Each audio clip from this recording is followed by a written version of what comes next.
Thank you, Mayor and Council, for having me here today. My name is Natalie Moore with David Pettit Economic Development out of Fort Worth. Today, we're here to present to you what we are hoping that we could bring back in June for consideration, but we wanted to go ahead and give you a briefing and make sure that we're moving in the right direction and just keep you updated on the process. Just for everyone's benefit, I'll move through this quickly, but tax increment financing TIF is a tool that incentivizes economic development within a tax increment reinvestment zone. So TIF is really the mechanism, TERS is the noun that describes the district, but you may hear those terms used interchangeably. This is a very common tool used throughout the state of Texas. It's governed by the Texas Tax Code, Chapter 311. Cities alone or in partnership with other taxing units, typically it's the county that comes forward to partner with cities on these, but other taxing districts can, the hospital district, for example, or potentially a junior college. That's some of the other entities that we see partner with cities, but it's the city that moves forward to designate a specific area to pay for improvements within the zone, with the idea that it will attract new development, facilitate investment, and bring excitement and energy to a designated area. One thing we think is always important to stress is that a TERS or a TIF is not a new tax on development. Sometimes it can be confused with the public improvement district, which is an additional assessment on your property. But if a piece of property is located within TERS, I always like to make it clear that your tax bill will not change. You will not have any additional assessments on your property. What occurs is that a portion of new tax, the tax increment generated from new development within the TERS, will be redirected into a special fund to pay for improvements within that zone. So for example, we are proposing that 50% of the new increment would go into the TERS fund. So for the city of Alstyne, if you were to move forward with TERS number 1, the gray bar on the bottom, that would go into the general fund, and then the green portion would also go into the general fund, and just that blue portion would be going into the new TERS fund if you decided to move forward. And then the idea is that when the TERS is terminated, all of the new increment and the base value would flow to the taxing entity. And obviously, with all economic development tools, the idea is that you would get more than you would otherwise. So you're trying to act as a catalyst to attract that new investment and development. So why would you create a TERS? Private development activity is expected to occur within a designated area. So if you know that there's potential new investment, then that's a good time to create a TERS to capture it. It provides a funding source without impacting the current amount of general fund revenues. Again, that's that gray bar that we looked at. So for each participating taxing entity, you would not be impacting that base value. The ability to leverage revenues from taxable property within the TERS to generate a larger increment, again, to act as that catalyst. It attracts potential developers and investment into areas that may not otherwise occur. You might remember on the one of the first slides, I mentioned that this is a tool that is being used throughout the state. And so oftentimes developers are looking for cities to kind of signal, hey, these are the areas that we're looking to attract investment to. This is a tool that they're familiar with. And so it's more or less letting developers know we're ready to play ball and these are the areas that we want to target for future investment. The creation process, we like to say it's kind of a Texas two-step. There's two main documents, a creation ordinance and a project and financing plan. The creation ordinance, which I mentioned we would like to bring forward in June, establishes 5 key elements: the boundary, which I'll go over, the term, the TERS board, the city's participation rate, and then a preliminary project and financing plan. Once that ordinance has been passed, the TERS is created. But then the second part or piece is the final project and financing plan. That would need to be recommended for approval by the TERS board and then approved by city council by separate ordinance. So there's 2 main ordinances that we would potentially bring forward. Again, that creation ordinance is a very important one, and then also the final project and financing plan ordinance. So these are the boundaries that we are proposing for TERS number 1 for the city of Alstyne. So I always think of, when you're looking at boundaries, 2 different buckets. 1, what's going to put money into the fund, and 2, where would we like to spend those fund dollars? So this is how we landed on here. So again, the goal is to encourage private development that will yield additional tax revenue to all the taxing jurisdictions. The boundaries that I just showed encompass approximately 765 acres.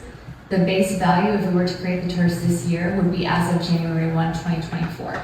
So if you think about that, anything that occurred after January 1 of this year that would be captured January 1, 2025, that would be instant increment into the TERS fund, because it would be above and beyond what was in place the previous year. That's estimated to be approximately $219 million, but again, that would need to be confirmed by the Grayson Appraisal District. As you can imagine, the tax values will ebb and flow right now as protests are going on, but once those final values are available, we'll establish the base value. We are proposing a 30-year term, December 31st of 2054, allowing for the final year's increment to be collected September 1 of 2055, just given the lag of tax revenues being paid. We are proposing that the city would participate at a rate of 50%. So for every new dollar, 50 cents would go into the general fund and 50 cents would go into the TERS fund. There is the potential for Grayson County to participate, subject to a yet to be negotiated interlocal agreement, but we would be pursuing that. So I know this is hard to see, but really the takeaway from this slide is that we again worked with city staff, and what we did is we took a look at all of the different types of zoning and the sites that were within the boundaries, and then taking into account what the Florida area ratios of what could potentially be developed on the sites, along the 75 corridor and different sites within the boundaries. And staff was very, very crucial in helping to guide us into what we thought could occur within the boundaries. Now, there's no penalty for not hitting this. This is a crystal balling exercise. This is not that every single one of these developments is site planned and ready to go. This is an idea of, and you can see the projected completion dates range from 2030 to 2040. So taking a look at a 10-year time period, what do we think could reasonably occur within the zone? A mix of uses, commercial, retail, residential, including single family and multifamily. We also anticipate that there could be municipal buildings within the boundaries of the zone. The takeaway, I think, is that your city and all of the available land has the potential to have quite a lot of new development that would make a huge taxable value impact, which would then give you the resources at 50% TERS participation to be able to incentivize and support some projects. So our proposed next steps would be on June 11th. We would come forward with the creation ordinance that would again establish 5 key elements: the boundary, the term, 30 years, the TERS board. We would propose that city council and the mayor would be the board. If any additional participating entities decided to join the TERS, then they would be able to have an additional seat at the board. The city participation that we're proposing is 50%. Again, for every new dollar, 50 cents would go into the TERS fund, 50 cents would go into the general fund. And again, that's every new dollar above and beyond the base value. And the creation ordinance would also have a preliminary project and financing plan. Upon TERS creation, we would come back sometime in the summer with the final project and financing plan to be approved by the TERS board and then city council. Thank you, Mayor, members of City Council. We planned on doing this last year, which we did brief the council, we did brief citizens and provide information regarding chlorine disinfection last year. I want to update you on what's happened since then. Just by way of background, just in case anybody needs a refresher. Van Alstyne started with 1 well and eventually worked to 6 wells, 4 of which remain active, and I'll show you a map in just a second. The growth then exceeded the capacity of those wells, and so we ended up having to find additional water supply. And of course, Van Alstyne worked with cities of Melissa and Howe to form the Collin Grayson Municipal Alliance, and we get water from the North Texas Municipal Water District. That was necessary because of the growth. You'll see the well sites here. The 6 sites are all well sites that were originally used for water. At this time, we get water from well site 5, well site 4, wells 4, and wells 1 and 3. Well site 2 is no longer an active well. We have built a pump station there. And well 6 is no longer an active well. That is where we get the water from the Collin Grayson Municipal Alliance line from the North Texas Water District. Need for disinfection is critical. Well water historically had not been disinfected. The water was safe. Really didn't have too many issues throughout history, and I mean history by thousands and thousands of years. Surface water, on the other hand, has almost always required some kind of a treatment to be safe. In the past, before we had chemical treatments, people did different things. But surface water does typically have bacteria and pathogens that are not safe for humans to drink. What is the benefit of converting to chloramine conversion? The benefit is we'll have one chemistry of water in our system. Right now, the water that we get from North Texas is a different chemistry and the water we get from our wells. And so by doing this, we'll have one disinfection process, if you will, used throughout the system. The disinfectant that we use in chloramine lasts longer in the system. It is a longer lasting disinfectant. And as our system grows, that will become more important. It does reduce the production of disinfection byproducts, which are feared and considered to be carcinogens. And it's a very low concentration, but this will even reduce it even further. All the facilities are ready for implementation.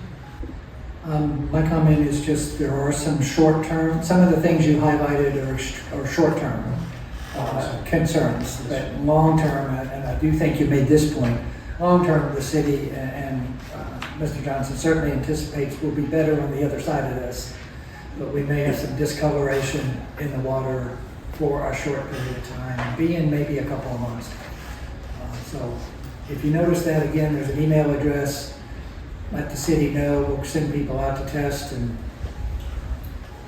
water both in public sites, public taps, but we still offer to come into people's private We taps. are always available to do that. Yeah.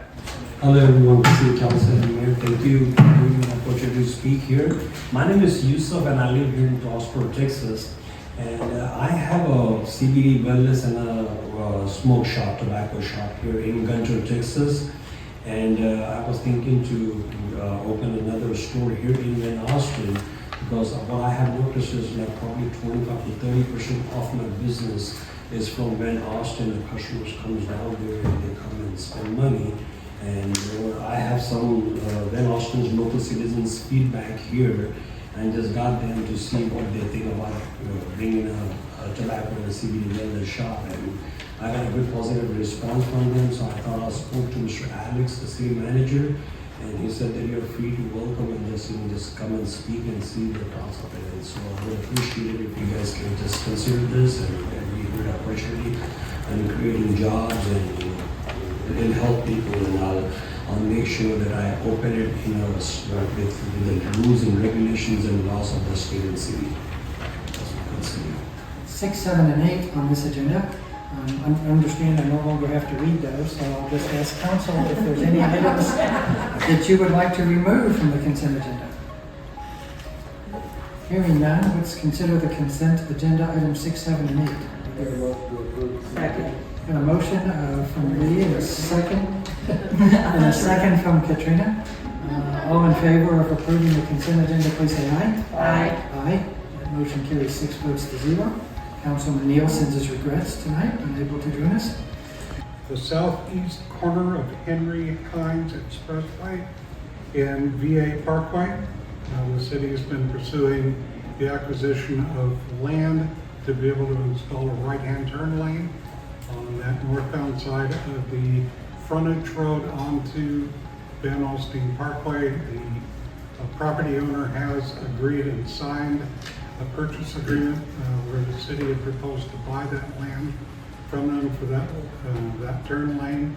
He has approved that. We've provided it to TxDOT, and they've indicated it's been added to the frontage road improvement plan. So the Hines Park project has been heavily impacted by rains. I think it's been delayed almost 75 days at this point in time.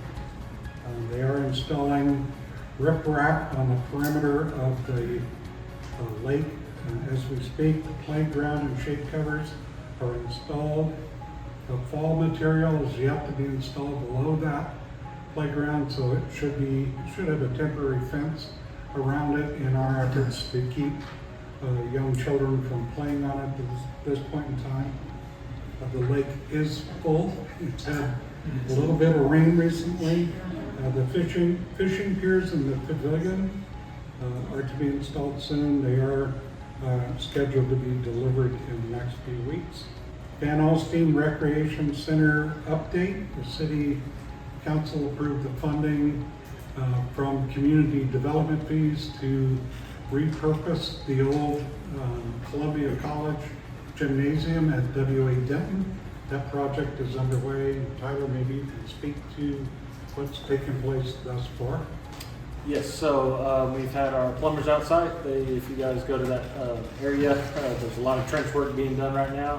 They hope to have that complete this week, so fill all that back in. The gym floor was being demoed today.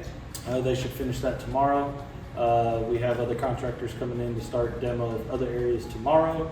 The gym lights have been retrofitted to LEDs as well as the front lobby area.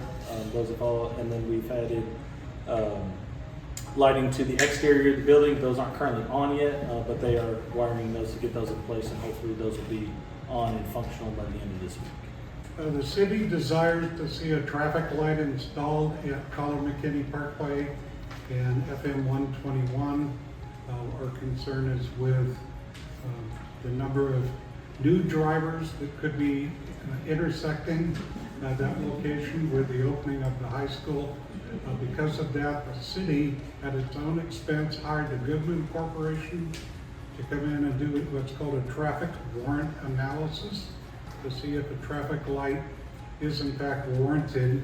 They could look at the current traffic conditions. They can take the proposed number of students that will be attending that high school, both in 2024 and then once the school reaches full capacity in 2030, and extrapolate what the amount of traffic will be through that intersection. The warrant was completed a week ago, and in fact, a traffic light is warranted for that location. Now mind you, that is a TxDOT roadway. Traffic light is warranted in that location and made a request that they install a traffic light. The response indicated that the process could be very slow, and we're trying to apply due pressure to try and get that light installed as quickly as possible. It is warranted, and all the appropriate steps have been taken on the part of the city to be able to see to it that takes place.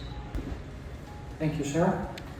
Item 10 is mayor and council closing comments. I will start with our newest council member, Ms. Butler, who served the younger years, but recently reelected. New old. Yes. Congratulations. Welcome back. Thank you.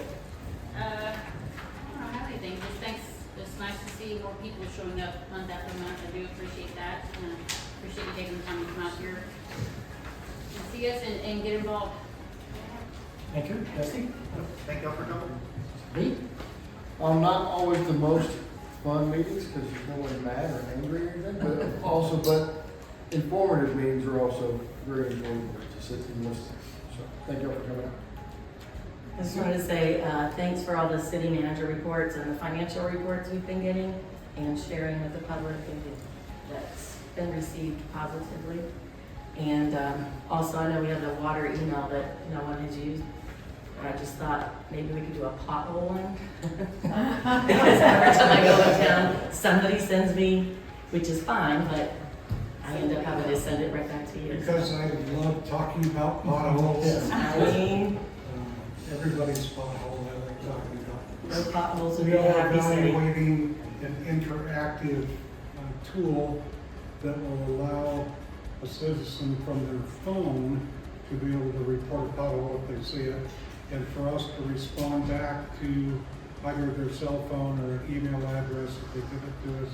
They can also call that same location and we'll provide a response. So we're evaluating it. It's an expensive tool, but right now we're establishing a whole new website for the city, which I'm very excited about. We're talking to the nation's largest marketing company who specializes in CDC, EDC website development. So we have a very comprehensive website there, and we're looking at communication tools to improve that kind of communication. What we can't do is deal with Facebook postings. People need to call and tell us so we can talk about it, not just complain about it on Facebook. Good. Thank you. Thank you everyone for coming out. Appreciate seeing everyone come to the meetings, and thanks to staff for all your hard work that you guys do. Very much appreciate it. Thank you, ma'am. I have a couple things. Speaking of city staff, we certainly welcome Miss Susan Colford to our city staff. She is our new city secretary and comes to us with considerable experience. So thank you, welcome aboard. If you look closely at Jennifer's name tag, it says city secretary / assistant city manager. So we'll delete the first half of that. We look forward to your taking on board the assistant city manager title in the months and years to come. So again, thanks Mr. Jones for continuing to expand our very capable staff. I know it's not easy finding people and retaining people, but it's a challenge in today's environment, and we're definitely doing well in that area. Speaking of doing well, the college bond passed, so Dean Walton's in the audience. Congratulations to Dean Walton, and we know that will involve some improvements on your campus. It may be a couple years before that phase 2 happens, but we're looking forward to that indeed. There is another election coming up. We're not finished with elections yet. This one is not involving the city, but there is a primary runoff election. The county commissioner race that's going on. I think early voting starts next week. So it's a short voting period for the runoff election. So pay attention to that. There's also the state senate runoff election on the Republican side is at that same time. So just be aware that those things are happening. Our softball team from Alstyne High School is still playing. They are going headed to round 4 of the playoffs this week. If you're not doing anything and you find yourself in the area of Forney, Texas, Wednesday or Thursday nights, drop in and see them play. They're exciting to watch. And we have a high school graduation next week. So congratulations to our graduates. If you see them out and around town, including Zach Thomas. Yeah. Yeah. Yeah. So that is happening in this month as well. So that is all I have. Thank you for attending. Would entertain a motion to adjourn. Motion. Second. Motion and a second. All in favor, please say aye. Aye. We are adjourned.